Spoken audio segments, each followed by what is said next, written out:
Hello students and welcome back on the channel Amrita Raval Biology. Today we will be studying one more topic of the class 10th, how do the organisms reproduce chapter. That will be sexual reproduction, that why do the organisms perform sexual reproduction. Since we have already seen that the asexual mode of reproduction was very easy, then why organisms have to shift on this sexual mode of reproduction.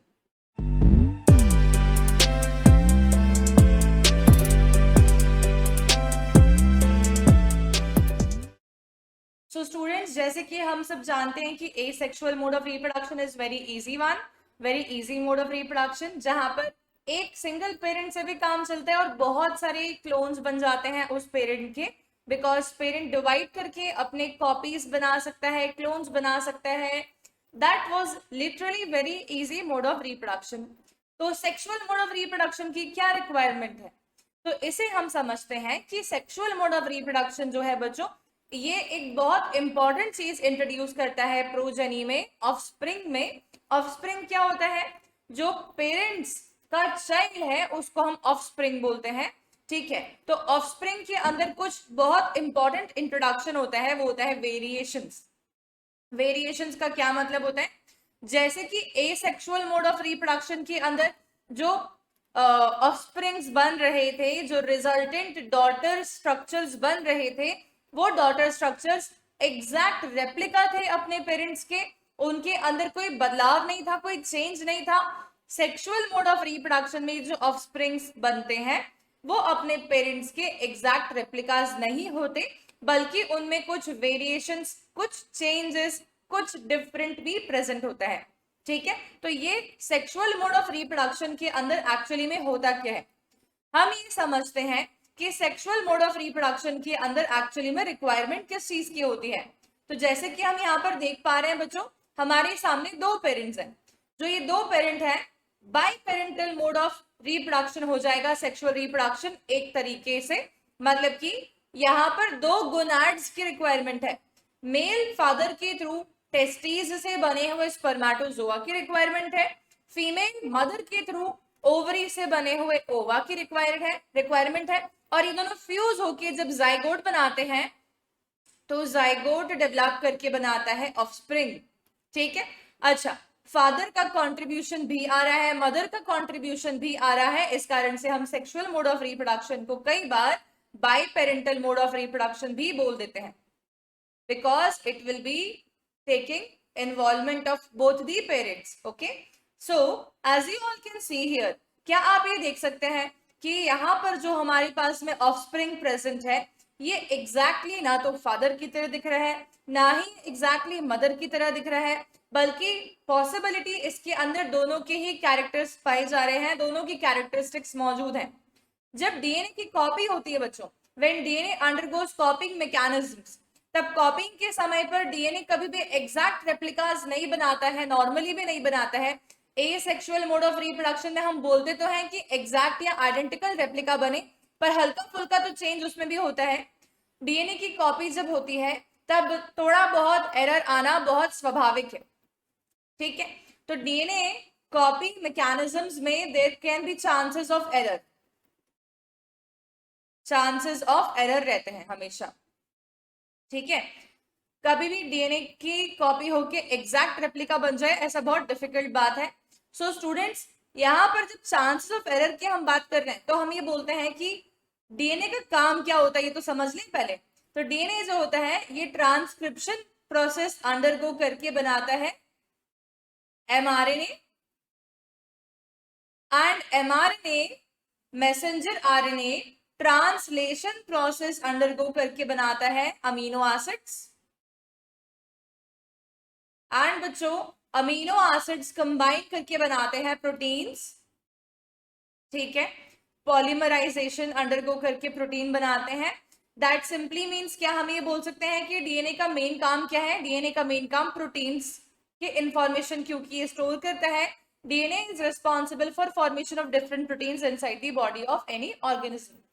अगर DNA के nucleotide strands में एक भी nucleotide replace हो गया, अलग आ गया, तो इंडिविजुअल के अंदर अलग प्रोटीन्स बनना चालू हो जाएंगे. और इस हिसाब से देखा जाए तो सेक्सुअल रिप्रोडक्शन परफॉर्म करने वाले सारे ही इंडिविजुअल्स जेनेटिक रिकॉम्बिनेशन के प्रोडक्ट है, जहां पर फादर से भी गैमीट मिलता है, मदर से भी गैमीट मिलता है, दोनों के कॉम्बिनेशन होके बनता है एक प्रोजेनी। तो इसका मतलब यह है कि इस पृथ्वी पर जितने भी सेक्सुअल रिप्रोडक्शन से प्रोड्यूस हुए प्रोजेनीज प्रेजेंट है, वो सभी के सभी प्रोजेनीज की बॉडी में डिफरेंट प्रोटीन्स एनकोड होते हैं। सबकी बॉडी में सेम प्रोटीन्स एनकोड नहीं होते और इसके कारण से सभी दिखने में एक दूसरे से डिफरेंट नजर आते हैं। ओके, सो अब यहाँ पर हम क्या देख सकते हैं कि सेक्सुअल रिप्रोडक्शन में दो पेरेंट्स की रिक्वायरमेंट है। इस बात में मैंने आपको ये समझाया कि जब डीएनए कॉपी होता है तो डीएनए की कॉपिंग के अंदर एरर्स के चांसेस होते हैं। ये देखिए, ये एक डीएनए का मान लेते हैं हेलिक्स है, ये दूसरा डीएनए का हेलिक्स है। जब डीएनए कॉपी अंडरगो कर रहा था तो we can see that there could be possible कि changes might be there inside the DNA copying mechanism, and जो हमारा डीएनए का कॉपी बना है that could be different than the actual और parental DNA we can say. See this here, यहाँ पर आपको डीएनए के अंदर एरर नजर आ रहा है, मतलब ये न्यूक्लियोटाइड यहाँ पर कुछ और था, यहाँ पर कुछ और हो गया। मान लेते हैं कि यहाँ पर एडेनिन और थायमिन प्रेजेंट था, तो बच्चों ऐसा बिल्कुल पॉसिबल है कि यहाँ पर ग्वानिन और साइटोसिन आ जाए। ठीक है, अगर इतना सा भी चेंज हुआ है बच्चों तो पूरा का पूरा आगे का न्यूक्लियोटाइड प्रोटीन एनकोड जो कर रहा है वो डिफरेंट हो जाएगा, इसके आगे से पूरा डिफरेंट हो जाएगा बच्चों। ठीक है, मतलब कि प्रोटीन ही डिफरेंट बनना चालू हो जाएंगे और इसी प्रोटीन डिफरेंट बनने को ही तो हम वेरिएशंस बोलेंगे। किसी भी ऑर्गेनिज्म के अंदर डिफरेंस आ रहा है, उसकी बॉडी डिफरेंटली बिहेव कर रही है, वही तो वेरिएशंस हुए। और variations are required for better adaptability. इसके लिए मैं आप लोगों को एक छोटा सा एग्जांपल समझाती हूँ। ठीक है, we will be seeing just simple example. देखो, ये एग्जांपल हालांकि इवोल्यूशन में लेते हैं, लेकिन यहाँ पर समझ रहे इसलिए क्योंकि ये बहुत इजीली आपको इस पॉइंट में क्लैरिफिकेशन दे पाएगा। देखो, मान लेते हैं कि बहुत ही कम पॉपुलेशन इंडिविजुअल्स की बची है और ये पॉपुलेशन चीता की पॉपुलेशन है बच्चों। पहले हो सकता है कि हजारों या लाखों चीता प्रेजेंट हुआ करते थे, लेकिन अभी ऐसा है कि चीता की पॉपुलेशन ट्रिमेंडसली डिक्रीज हो गई because of many reasons which includes hunting also. मार दिए गए बहुत सारे चीता शिकार करके शिकारियों के द्वारा। अब यहाँ पर थोड़ी बहुत चीतास प्रेजेंट है, मेल चीतास इतने ही हैं और मैंने कह दिया कि फीमेल चीतास मान लीजिए कि 2-3 ही बाकी है। अब बच्चों, फीमेल चीतास जो है वो इन्हीं मेल चीतास में से किसी एक को अपना पार्टनर चूज करेंगी। ठीक है, अब इनके पास में क्या पॉसिबिलिटी ऑफ पार्टनर चूज करना बहुत कम हो गई है? ऑफ कोर्स यस, बिकॉज यहाँ पर नंबर वाइज ये बहुत रिड्यूस हो चुके हैं और अब इन्हीं में से इनको ही पार्टनर चूज करना पड़ेगा। ठीक है, फॉर सेक्सुअल रिप्रोडक्शन। तो बच्चों यहाँ पर हम क्या देख सकते हैं कि ये फीमेल चीता है, मान लो। अब यहाँ पर मैं जिनके आगे येलो निशान बना रही हूँ, मान लो ये हो गया, ये हो गया, ये हो गया, या ये वाला भी हो गया, ये सारे के सारे मेल चीतास बच्चों डिजीज्ड टाइप के हैं, बीमार से हैं और इनको अक्सर ही एटमॉस्फेयर के अंदर चैलेंजेस एक्सेप्ट नहीं कर पाते, बीमार हो जाते हैं, डिजीज रहते हैं मोस्टली। मान लो कि एक ही चीता यहाँ पर ऐसा है जो कि डिजीज नहीं रहता है और नॉर्मल रहता है। अब अगर फीमेल चीतास जो है वो इन अबव 4 में से किसी को भी अपना पार्टनर बना के मेटिंग करके और रिप्रोड्यूस करके एक जाइगोट बनाती है, तो अब ये जो जाइगोट बनेगा, ये जाइगोट ससेप्टेबल टू डिजीज हो सकता है, क्योंकि जो पेरेंट है इनके वो ससेप्टेबल टू डिजीज है। इनमें मैक्सिमम पॉसिबिलिटीज डिजीज होने की है बिकॉज ये वीक, वन पेरेंट वीक है इनका।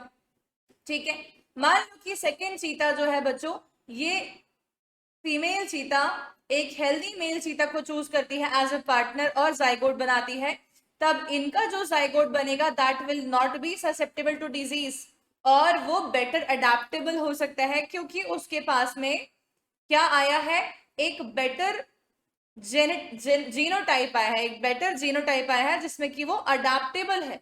ठीक है, बेटर अडेप्टेबल प्रोजेनी बन गया। तो क्या हम ये बोल सकते हैं कि बदलाव, जीन रिकॉम्बिनेशन जो होते हैं, ये जीन रिकॉम्बिनेशंस अगर अच्छे तरीके से होते हैं तो बेटर डेवलप्ड प्रोजेनीज बनते हैं, बेटर डेवलप्ड प्रोजेनीज बनते हैं, तो हम ये बोल सकते हैं कि उनके अंदर बेटर वेरिएशंस आ रही हैं, इसीलिए वो बेटर अडेप्टेबल हैं और शायद से ये सरवाइव कर जाएंगे अगेंस्ट दी कंडीशंस। कुछ खतरनाक कंडीशंस आ गई तो भी शायद ये सरवाइव कर जाए। सेक्सुअल रिप्रोडक्शन का यही मेन बेनिफिट है कि वेरिएशंस इंट्रोडक्शन करवाता है वो ऑर्गेनिजम्स में।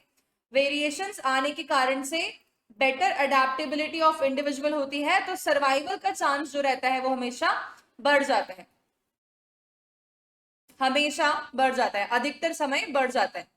अगर मैं तुमसे ये बोलती हूँ बच्चों कि नेचुरली तो ये सरवाइव कर रहे थे, मान लेते हैं कि इनको डिजीज हो रही थी, मान लेते हैं कि इनको डिजीज नहीं हो रही थी, ठीक है, ये दोनों टाइप के जाइगोट जंगल में प्रेजेंट है, और मान लो कि जंगल में आग लग जाती है और सब मर जाते हैं, तब वहां बेटर अडेप्टेबिलिटी का क्या तात्पर्य है बच्चों? वहां बेटर अडेप्टेबिलिटी में हो सकता है कि सेकंड वाला जाइगोट भागने की ट्राई करे लेकिन फिर भी नहीं भाग पाए बिकॉज पूरे जंगल में आग लग गई है।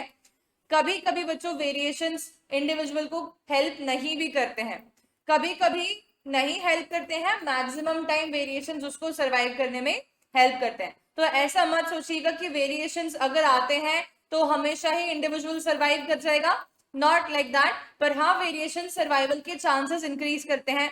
हो सकता है कि डिजीज रहते हो तो शायद ये उतना फास्ट नहीं भाग पाए, हो सकता है कि नॉन डिजीज इंडिविजुअल तो ये बहुत तेजी से भाग के और वो जंगल में जो आग लगी है उससे किसी दूसरे एरिया में रन करके पहुंच जाए।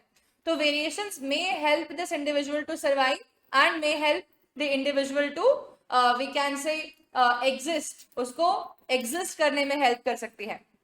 So this is one of the point about the variations. I am also going to show you something else about the variations. जैसे कि हम जान रहे हैं कि वेरिएशन जो है ये इंडिविजुअल में आ रही है, तो अब आप मुझे बताओ कि वेरिएशंस कैसे आ रही है, इंडिविजुअल्स में किस प्रकार की वेरिएशंस देखने मिलती है। मान लेते हैं कि एक पेरेंट है, इस पेरेंट के दो प्रोजेनीज हैं, ए और ये बी, ठीक है। तो हमने देखा कि ए और बी दो प्रोजेनीज हैं इस पेरेंट के, ओके, ये ए हो गया, ये बी हो गया। अच्छा, ए के बच्चों दो प्रोजेनीज है, तो हमने देखा इसका नाम रख दिया मैंने एक्स और वाई। बी के बच्चों दो प्रोजेनीज है, मैंने इनका नाम रख दिया बच्चों आर एंड एस, ठीक है। अब आप मुझे बता दो क्या एक्स वाला जो है, वाई वाला जो है, इसके पास में एग्जैक्टली पेरेंट के कैरेक्टर्स आए हैं? नॉट नेसेसरी, इसके पास में काफी सारे कैरेक्टर्स इसके ग्रैंड पेरेंट्स के भी आए हैं, इजंट इट? हम देख सकते हैं कि ब्लू वाला पोर्शन इसमें एग्जिस्ट कर रहा है, मतलब ये ग्रैंड पेरेंट की तरह है काफी हद तक, तो ठीक है। बच्चों बी वाला इंडिविजुअल जो है, क्या इसके प्रोजेनीज में भी काफी कैरेक्टर्स ग्रैंड पेरेंट्स के आए हैं? नॉट नेसेसरी, एक प्रोजेनी जो बना है तो काफी हद तक ग्रैंड पेरेंट की तरह दिख रहा है पर दूसरा नहीं दिख रहा है। तो इसका मतलब ये होता है कि जो वेरिएशंस होती हैं they will accumulate over a period of time. इसको हम अगर सिंपल भाषा में समझने की ट्राई करें तो अगर आप अपने आप को इमेजिन करो, मान लो कि आप एक प्रोजेनी हो, तो आप किसके ऊपर गए हो, ठीक है, आप किससे रिजेंबल कर सकते हो?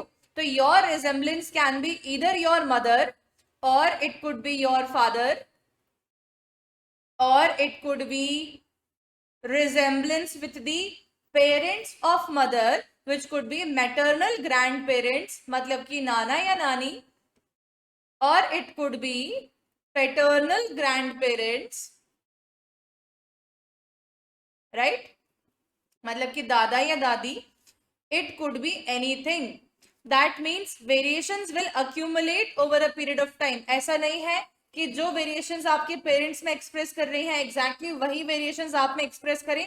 ऐसा भी हो सकता है कि आपके अंदर कुछ ऐसे वेरिएशंस आ जाएं जो कि आपके पेरेंट्स में नहीं है पर आपके ग्रैंड पेरेंट्स में थे। So this is how the cycle continues, this is how the variations will accumulate over a period of time. अच्छा, अब अगर मैं आपसे ये सब बातें कर रही हूँ वेरिएशंस, अक्यूमुलेशन, हमने इसमें एक सिंपल सी बात तो समझी ही नहीं कि यहाँ पर दो चीजें जो कंबाइन होकर एक जाइगोट को बना रही हैं, वो चीजें हैं क्या? वो चीजें हैं गैमीट। तो स्पर्मेटोजोआ और ओवम के बारे में बात कर लेते हैं थोड़ी सी। अच्छा, स्पर्मेटोजोआ या स्पर्म जो होता है बच्चों, ये मेल गोनाड से निकला हुआ गैमीट है। अच्छा, स्पर्म के पास में जो क्रोमोसोमल काउंट होगा वो कितना होने वाला है? जो नॉर्मल बॉडी के सेल्स होते हैं बच्चों, उसका क्रोमोसोमल काउंट होता है हमेशा ही डिप्लॉइड।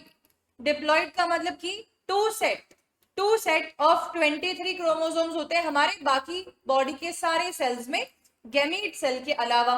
मतलब हमारी बॉडी के सारे सेल्स में 2 इंटू 23 दैट इज 46 क्रोमोसोम्स होते हैं। ह्यूमन के बारे में बात कर रही हूँ, बाकी स्पीशीज का क्रोमोसोम काउंट डिफर कर सकता है। तो 46 क्रोमोसोम्स पाए जाते हैं in the general cells of body, ठीक है। और जनरल सेल्स ऑफ बॉडी को हम क्या बोलेंगे? Somatic cells of body. लेकिन बच्चों स्पर्मेटोजोआ और ओवम के अंदर जो काउंट होता है वो होता है कैसा? हैप्लॉइड काउंट होता है, ठीक है। अब हैप्लॉइड काउंट क्यों होता होगा? हैप्लॉइड काउंट इसलिए होता है, रीजन बिहाइंड दैट,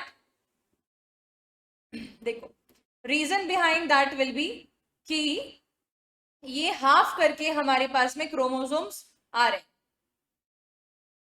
स्पर्म में और ओवम में। हाफ करके आने का क्या फायदा होगा? हाफ करके आने का सिर्फ ये फायदा है कि जब स्पर्म और ओवम कंबाइन होंगे और जाइगोट बनेगा तो इन दोनों के कॉम्बिनेशन से वो जो जाइगोट बनेगा वो होगा 2n। मान लो कि गैमीट डिप्लॉइड रहते तो क्या होता? मान लो कि हैप्लॉइड नहीं बनता, ये रिडक्शन डिवीजन अंडरगो करके हाफ क्रोमोसोम नहीं होता, बल्कि ये बाकी जनरल बॉडी के सेल्स की तरह 2n वाला होता। मान लो कि ओवम भी 2n डिप्लॉइड होता। अगर ऐसा कुछ पॉसिबिलिटी बन जाती तो बच्चों फिर जाइगोट जो बनता वो क्या बनता? वो बनता 4n, ठीक है। अब जब ये जाइगोट बड़ा होता, अडल्ट होता, और जब इसके रिप्रोडक्शन की बारी आती, तब जब ये रिप्रोड्यूस कर रहा होता तो ये 4n और 4n मिलकर क्या बना लेते? मान लो ये बना लेते हमारे पास में कितना? 4 और प्लस 4 हो जाता तो 8n हो जाता।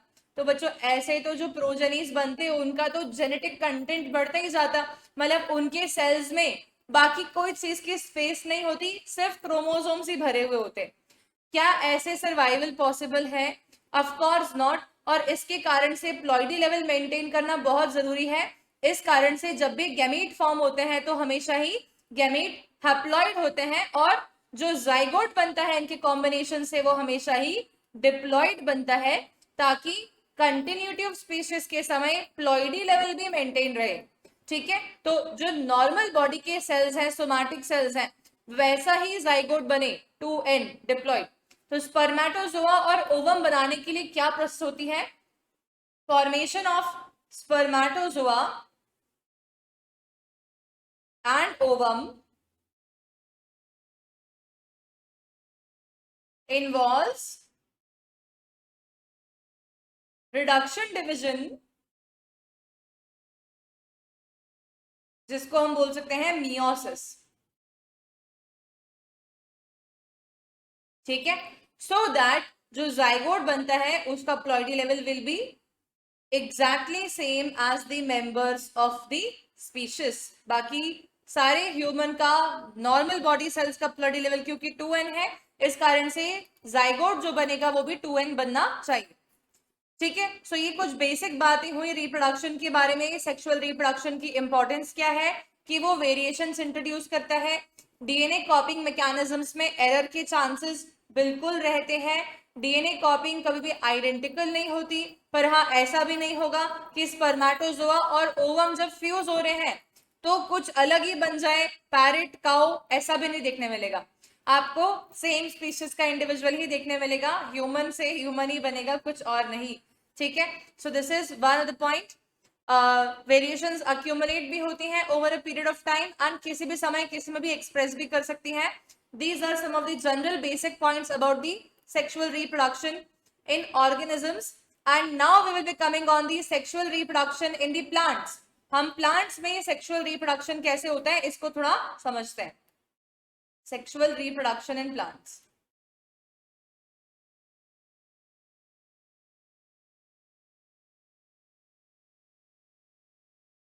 तो बच्चों सेक्सुअल रिप्रोडक्शन इन प्लांट्स के बारे में हमें जानना है तो हमें ये पता जरूर होना चाहिए कि उनका रिप्रोड्यूसिंग ऑर्गन कौन सा होता है, and that is none other than the beautiful flower.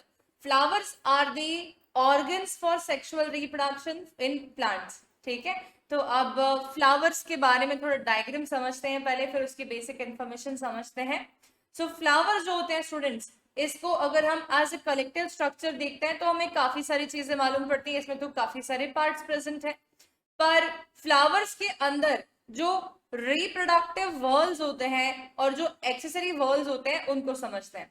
Reproductive whorls का क्या मतलब है? मतलब कि ये वर्ल्स, ये ऐसे वी कैन से फोल्ड्स हैं, स्ट्रक्चर्स हैं जो कि रिप्रोडक्शन में पार्टिसिपेट करते हैं डायरेक्टली, और कुछ ऐसे स्ट्रक्चर्स भी प्रेजेंट होते हैं फ्लावर के अंदर जो कि डायरेक्टली रिप्रोडक्शन का हिस्सा तो नहीं है, पर इनडायरेक्टली वो रिप्रोडक्टिव स्ट्रक्चर्स को प्रोटेक्ट करने का रोल प्ले करते हैं।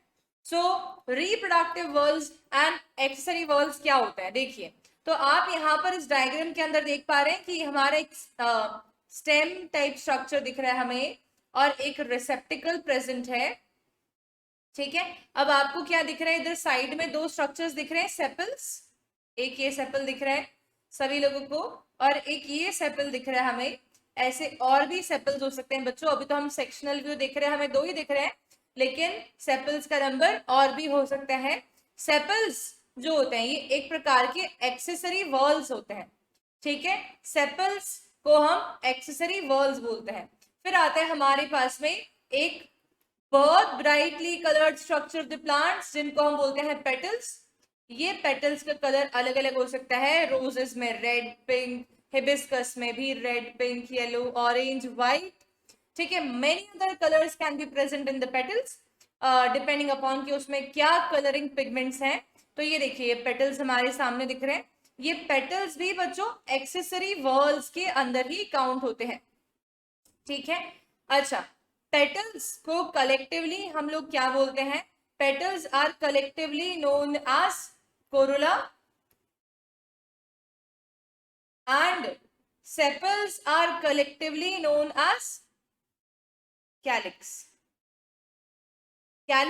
and corolla। ठीक है, तो ये इनका कलेक्टिव टर्म हो गया। मतलब हम ये बोल सकते हैं कि पेटल कब बोलेंगे? हम सिंगुलर शब्द बोलते हैं, इनके ग्रुप को प्लूरल इकट्ठा मिला के कोरोला बोलते हैं। सेपल इंडिविजुअल शब्द हो सकता है, सिंगुलर यूज करते हैं, और कैलिक्स सबको इकट्ठा मिला के प्लूरल हम कैलिक्स बोल सकते हैं वर्ल्स को।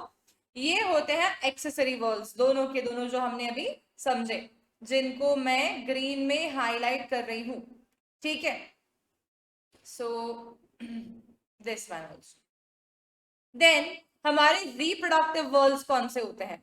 तो प्लांट के ऊपर डिपेंड करता है कि प्लांट बाइसेक्सुअल प्लांट है या प्लांट यूनिसेक्सुअल प्लांट है। मतलब कि प्लांट के पास में मेल गैमीट प्रोडक्शन की एबिलिटी भी है, फीमेल गैमीट प्रोडक्शन की एबिलिटी भी है, या इन दोनों में से कोई एक ही है। फ्लावर्स यूनिसेक्सुअल भी हो सकते हैं, बाइसेक्सुअल भी हो सकते हैं। ठीक है, तो अब हम यहाँ पर देखते हैं, ये जो स्ट्रक्चर आप लोगों को दिख रहा है यहाँ पर पूरा का पूरा, दिस कंप्लीट स्ट्रक्चर जिसमें कि stigma, style and ovary cover हो रहा है। ठीक है, स्टिग्मा, स्टाइल एंड ओवरी, ये तीनों को कलेक्टिवली मिला के हम बोलते हैं carpel. Carpel is the female reproductive portion of the plant and therefore carpel is also known as gynoecium। इसका दूसरा नाम गाइनोशियम भी हो सकता है। ठीक है, I am writing it with white, gynoecium, carpel. ठीक है, stigma, style and ovary are collectively known as carpel. इसी को हम कई बार पिस्टिल भी बोल देते हैं, और इसी को हम female reproductive portion of the plant भी बोल सकते हैं। ठीक है, फिर आता है हमारे पास में male reproductive portion of the plant, जिसके अंदर ये देखिए, ये आपको बाइलोब्ड स्ट्रक्चर दिख रहा है सभी को, ये एंथर है, और इसके नीचे जो हमें ये स्टॉक लाइक स्ट्रक्चर दिख रहा है जिसकी मदद से एंथर चिपका हुआ है, कनेक्टेड है, जुड़ा हुआ है to the base of the flower, इसको हम बोलते हैं फिलामेंट। इन दोनों को कलेक्टिवली मिला के हम बोलते हैं स्टेमन। एंथर एंड फिलामेंट को कलेक्टिवली मिला के हम लोग क्या बोलते हैं? स्टेमन बोलते हैं। ठीक है, स्टेमन का दूसरा नाम क्या होता है? स्टेमन क्योंकि male reproductive portion of the flower है, इसको हम बोलेंगे एंड्रोशियम।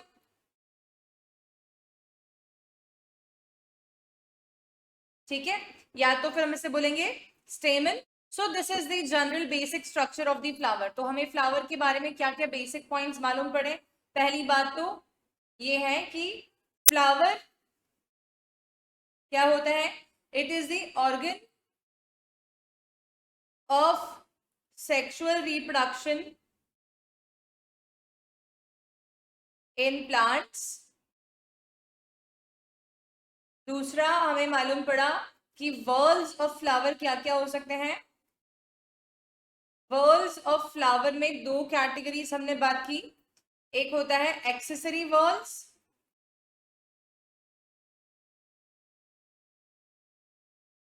जिसके अंदर हमारे पास प्रोटेक्टिव वॉल्स आते हैं दो, और उनके नाम क्या क्या होते हैं, that will be your calyx,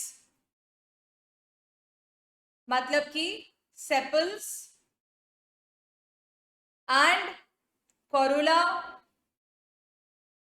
that means petals. इसके अलावा आते हैं रिप्रोडक्टिव वर्ल्स। रिप्रोडक्टिव वर्ल्स के अंदर क्या काउंट होता है, it will be the main reproduction organs actually, ठीक है, फ्लावर के अंदर का वो पार्ट जो कि एक्चुअली रिप्रोडक्शन के लिए रिस्पॉन्सिबल है। इसके अंदर हमारे पास में आ सकता है इधर स्टेमन, ठीक है, एंड्रोशियम।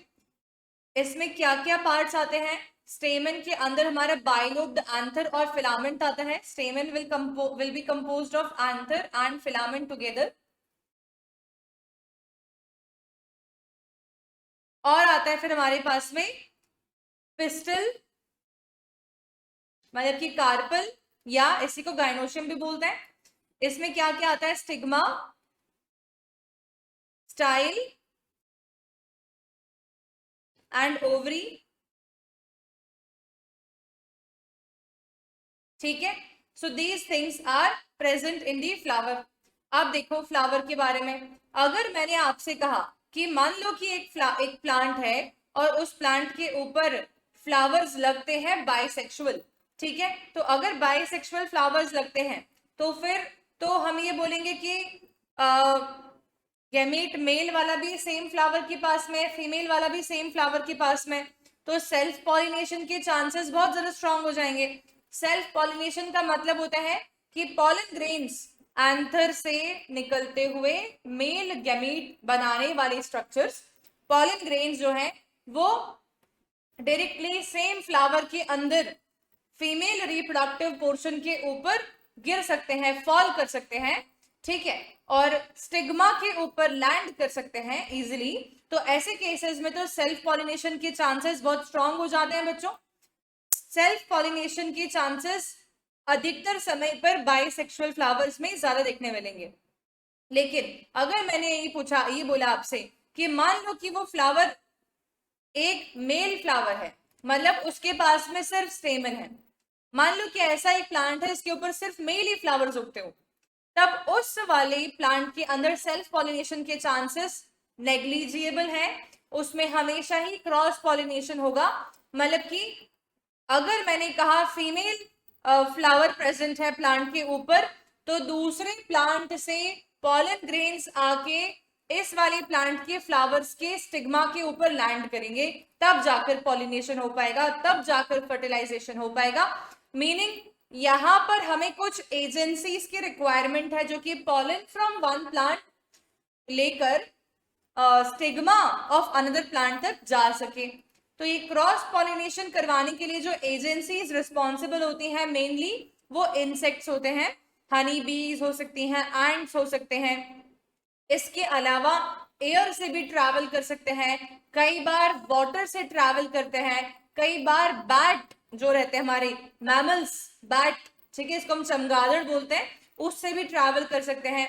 ऐसे काफी सारे दूसरे एनिमल्स से ट्रैवल कर सकते हैं। पॉलन ग्रेन्स वन प्लांट से दूसरे प्लांट पर जाके गिरना, ठीक है, it will B cross pollination. तो बच्चों यहाँ पर हमें क्या क्या बात समझ और आई है एक्स्ट्रा में, कि एक प्लांट जो होता है इट कुड बी ईदर, क्या हो सकता है, वो बाइसेक्सुअल हो सकता है, ठीक है, it could B unisexual, okay. एक और टर्मिनोलॉजी का इस्तेमाल करते हैं हम, वो होती है hermaphrodite. It could B hermaphrodite.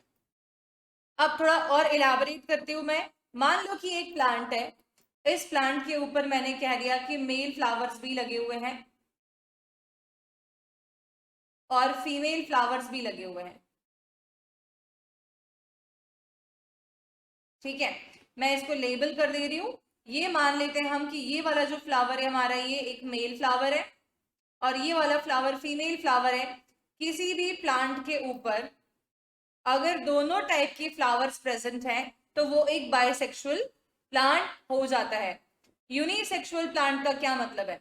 एक प्लांट है, उसके ऊपर एक बार में सिर्फ मेल फ्लावर्स हैं, ठीक है, या फिर सिर्फ फीमेल फ्लावर्स हैं, तो वो प्लांट यूनिसेक्सुअल प्लांट हो जाएगा। मेल प्लांट अलग होगा, फीमेल प्लांट अलग होगा। Example papaya. ठीक है, तो ये हुआ यूनिसेक्सुअल प्लांट। हर्माफ्रोडाइट प्लांट्स कैसे होते हैं? ये प्लांट जो है, इसके फ्लावर के अंदर ही मेल और फीमेल दोनों parts present, male plus female, तब सेम फ्लावर के अंदर दोनों प्रेजेंट होने को हम बोलेंगे हर्माफ्रोडाइट। ये प्लांट हर्माफ्रोडाइट प्लांट हो जाएगा। ठीक है, तो plant with mail and female flowers on same plant, plant with only male flowers और only female flowers। ठीक है, और इस वाले का यहां लिखती हूं मैं, plants with flower having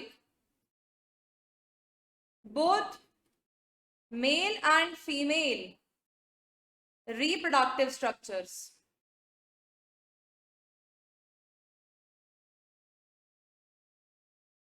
ये हो जाएगा hermaphrodite। ठीक है बच्चों, अब आप मुझे बता दो इसके अंदर क्या आपको ऐसा लगता है कि हर्माफ्रोडाइट फ्लावर जो होते होंगे, इनके अंदर सेल्फ पॉलिनेशन के चांसेस तो बहुत स्ट्रांग होते होंगे। अब इस डायग्राम को देख के आपको इजीली मालूम पड़ रहा होगा कि ये एक हर्माफ्रोडाइट फ्लावर है, राइट? ये एक हर्माफ्रोडाइट फ्लावर है क्योंकि यहाँ पर हम सेल्फ पॉलिनेशन सेम फ्लावर में देख पा रहे हैं। मतलब कि पॉलन ग्रेन सेम फ्लावर का सेम फ्लावर के स्टिग्मा पे लैंड हो रहा है। मतलब कि इस वाले फ्लावर के अंदर जो है डेफिनेटली दोनों ही male and female reproductive parts present है।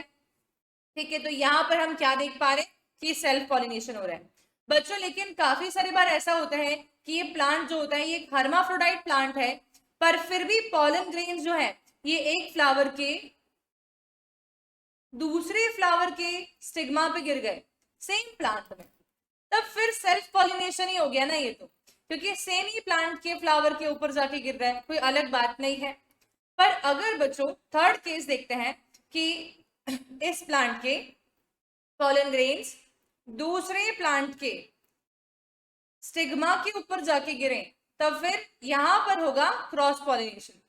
बच्चों क्रॉस पॉलिनेशन ज्यादा फेवरेबल होता है नेचर के द्वारा। सेल्फ पॉलिनेशन नेचर अवॉइड करना चाहता है, क्योंकि हम सब जानते हैं कि नेचर को भी क्या चाहिए है, नेचर को भी वेरिएशंस चाहिए है। वेरिएशंस नहीं होंगे अगर ऑर्गेनिजम्स के अंदर, तो बेटर अडेप्टेबिलिटी नहीं आएगी। नेचर हमेशा वेरिएशंस मांगता है, इस कारण से क्रॉस पॉलिनेशन फेवर होता है। ठीक है, तो इसके कारण से क्रॉस पॉलिनेशन ज्यादा फेवरेबल हो गया। अच्छा, ये सब बातें हमें अगर क्लियर हो गई हैं कि प्लांट बाइसेक्सुअल, यूनिसेक्सुअल, हर्माफ्रोडाइट क्या होता है, सेल्फ पॉलिनेशन, क्रॉस पॉलिनेशन क्या होता है, तो हम एक बार इनको लिख लेते हैं। मैं आप लोगों को कुछ टर्मिनोलॉजीज लिखवा रही हूं। एक मैं लिखवा रही हूं ऑटोगैमी। ऑटोगैमी टर्मिनोलॉजी समझते हैं बच्चों? When pollen from anther lands on stigma of carpel on the, या सॉरी ऑन नहीं होगा, in the same flower, in the same flower, तो हम इसे बोल देंगे ऑटोगैमी। ठीक है, ये एक प्रकार का सेल्फ पॉलिनेशन हुआ। मैं एक और टर्म बता रही हूं आप सबको, उसको हम बोलते हैं गाइटोनोगैमी। इसका क्या मतलब होता है? When pollen from anther lands on stigma of carpel on a different flower on the same plant, same पौधे पे। तो बच्चों इसको हम गाइटोनोगैमी बोलते हैं, और ये भी एक प्रकार का सेल्फ पॉलिनेशन ही हुआ, क्योंकि सेम प्लांट के ऊपर दूसरे फ्लावर पे जाके गिरता है। तीसरा बच्चों आता है जीनोगैमी। जीनोगैमी का मतलब होता है when pollen from anther lands on stigma of carpel on another plant, not on the same plant, तब होता है जीनोगैमी। और बच्चों जीनोगैमी ही क्रॉस पॉलिनेशन होता है। ठीक है, तो ये थोड़ा बेसिक हमने समझा प्लांट्स के बारे में, फ्लावर क्या होता है इसके बारे में, पॉलिनेशन के अंदर ऑटोगैमी क्या होता है, गाइटोनोगैमी क्या होता है, जीनोगैमी क्या होता है, सेल्फ पॉलिनेशन किसे बोलते हैं, क्रॉस पॉलिनेशन किसे बोलते हैं, बाइसेक्सुअल यूनिसेक्सुअल हर्माफ्रोडाइट प्लांट्स कैसे होते हैं, प्लांट के अंदर स्ट्रक्चर में क्या क्या चीजें होती है। अब नेक्स्ट क्लास में जो मैं आप लोगों को पढ़ाऊंगी दैट विल बी कि रिप्रोडक्शन कैसे होता है फ्लावर्स में, और पोस्ट रिप्रोडक्टिव इवेंट्स क्या होते हैं, पोस्ट फर्टिलाइजेशन इवेंट्स क्या होते हैं किसी भी प्लांट के अंदर। So students, by this I am ending this session for today, and in the next class we will be completing the reproduction in flowering plants, and then we will be starting with the reproduction in the animals. So stay tuned and do not forget to like, share and subscribe this video, and don't forget to mention कि आप लोगों को class में जो पढ़ाई हुई चीजें हैं वो समझ में आई हैं या नहीं।